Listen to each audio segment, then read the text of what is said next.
So this is lesson 5.4, B as in boy, of elementary algebra. This is example 5. I'm going to show you a little trick here.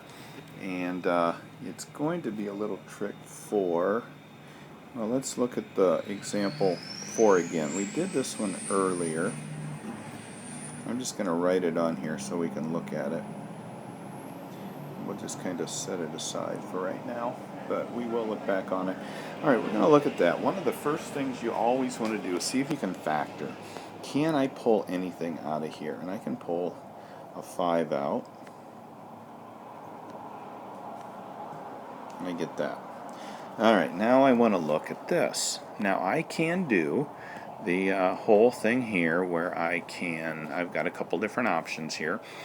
I can factor it and say, what are the two numbers? And square root of 9, square root of 9, added together give me 6. And I can do that. And I've got the 5 right here. Okay, so that's pretty easy to do.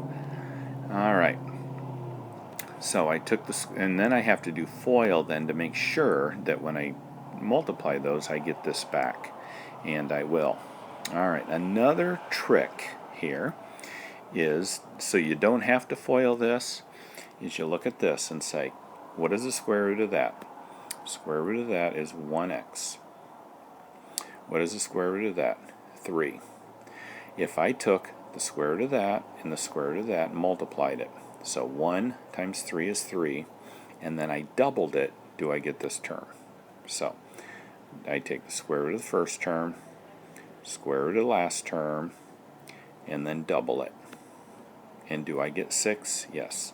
Alright, the way I can look at this one, square root of the first term, square root of the second term, multiply them, and double it.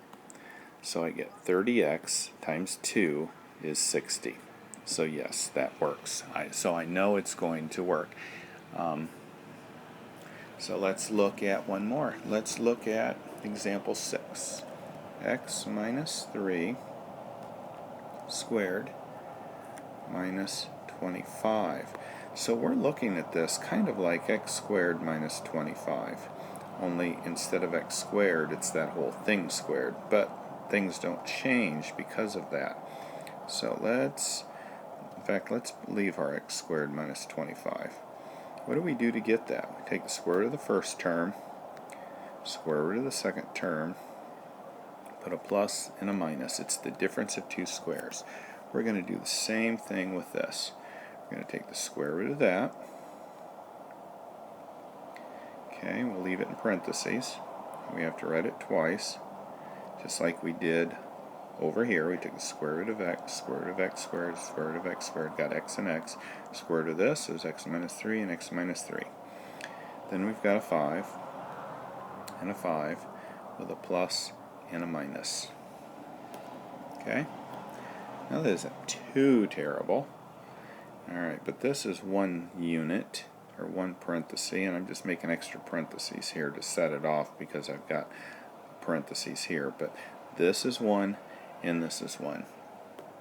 Now, let's combine things here. X minus 3 minus 5 is x minus 8, right? X minus 3 plus 5 is x plus 2. And that ends up being my answer there. X minus 8 and x plus 2.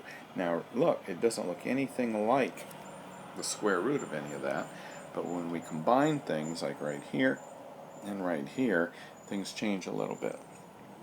Alright, so that's example number 6, and that's it for the lecture for 5.4 in elementary algebra.